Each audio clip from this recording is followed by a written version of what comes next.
Turkiyada yana bir kunim do'stlarim, har doimgidek har tongda bir xil boshlayman. Men yurishga chiqdim. Kemalarda rasmlarga, videolarga olib uyga yubordim, ayamga ko'rsatdim. Turkiyaga kelganday bo'lib yuring dedim.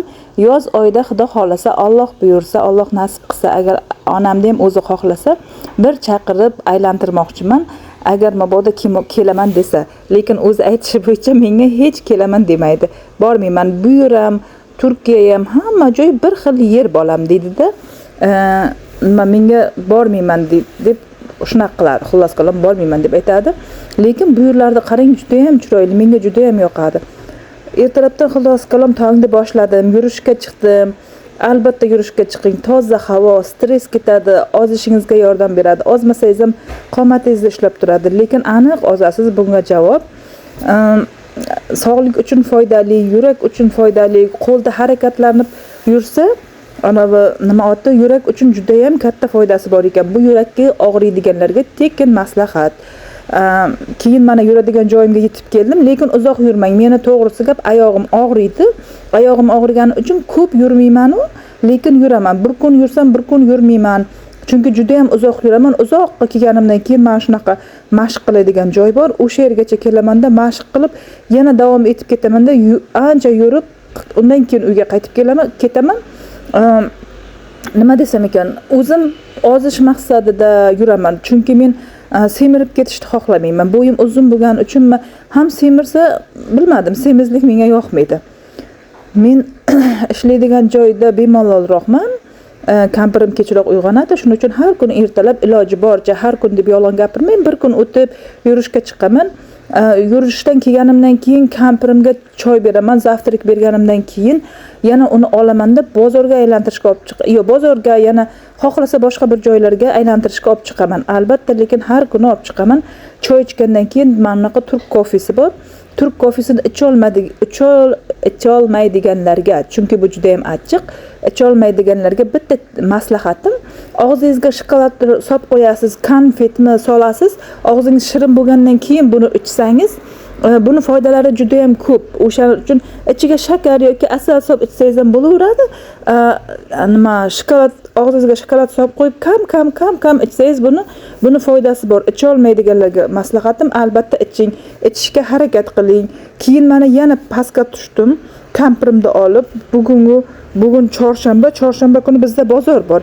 Bozorga borib aylanib keldim. Har chorshanba arzon bozor bor bizda.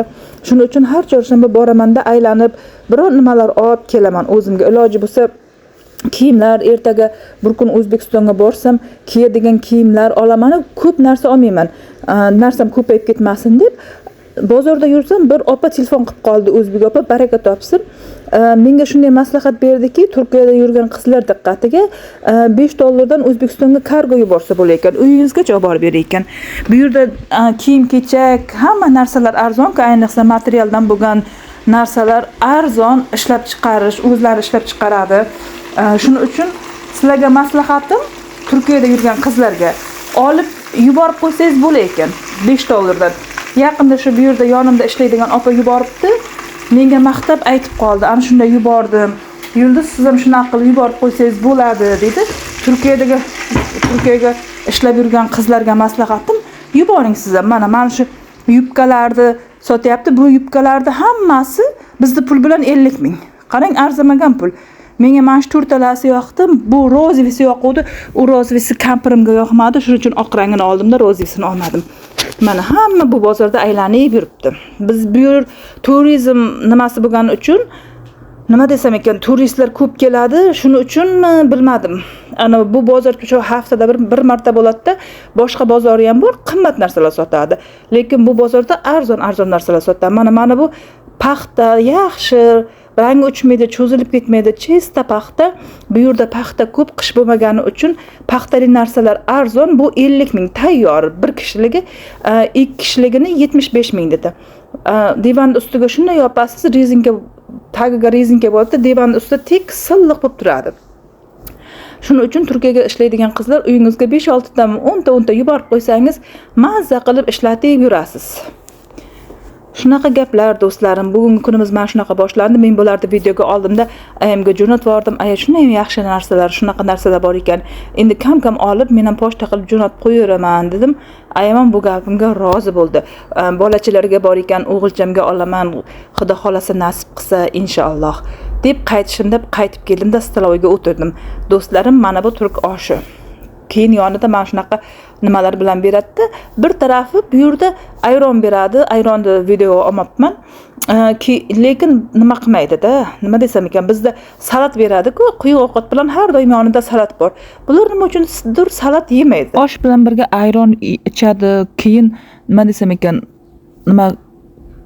nimani suzmani ichiga, chakkini ichiga mana sarimsoqni soladi-da, sarimsoqli yogurt deb qatiqni ichiga solib o'shani ichadi. O'shanaqa narsalarni yaxshi ko'radi. Endi hammani nima desam ekan, o'rgangan narsasi. Xolos qo'lim taomlandik, undan keyin turib qaytdik.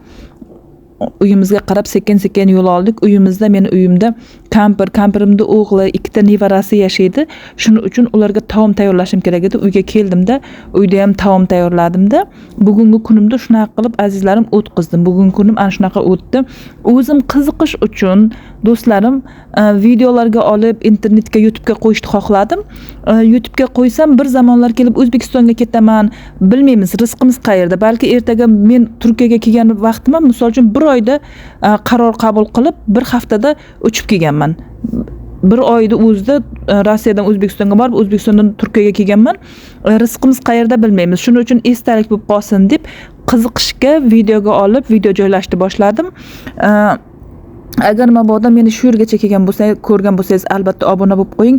Qanaqadir savollaringiz bo'lsa, bemalol savol berishingiz mumkin. Agar mabodo qo'limdan kelsa, qo'limdan kelgancha javob berishga harakat qilaman. Mana bu KFC'ni tayyorladim. Men yashaydigan uydagilar bu taomni juda ham yaxshi ko'radi. Shuning uchun buni tez-tez tayyorlayman men. Do'stlarim, ana shunaqa kim chet davlatda yurgan bo'lsa, hammaning ishlariga omad. Umuman charchamanglar, sog' salomat bo'linglar. Turkiyaga kelib ishlaydiganlar ham hammalaringizga omad. Yaxshi kunlarga ko'rishaylik, topgan tutganlaring yaxshi kunlarga, yaxshiliklarga buyursin. Meni oddiy, sodda, kamtarona videolarim mana shulardan iborat. Sog' salomat bo'lasizlar. Nima deyishni ham bilmayman, nimani gapirishni ham bilmayman. To'g'risi gap, o'zim hayotda gapga yo'qroq odammanmi, shuning uchunmi bilmadim. Video qo'yishimdan oldin videoga olaman, ko'p narsalarni videoga olamanda, lekin nima deb gapirishni bilmayman. Nima deb gapirsam ekan, nimani aniqsam ekan, odamlar zerikib qolmasmikan dedimda, oxiri qaror qabul qildimki, odamlar uchun emas, o'zim uchun qo'yapman. Demak, nima bo'pti, nima to'g'ri kelsa gapiraver yulduz dedimda. Shunaqa qilib shunga qaror qildim, videoga olib boshladim. Endi bilmadim qanaqa chiqdi, baho berib ketasiz. Yomon chiqqan bo'lsa ham xafa bo'lmayman. Chunki bu shunchaki menga hobbi. Meni eshitganingiz uchun sizga kattakon rahmat. Sog' salomat bo'lasiz. Keyingi videolarimda ko'rishguncha Allohimga omonatsiz.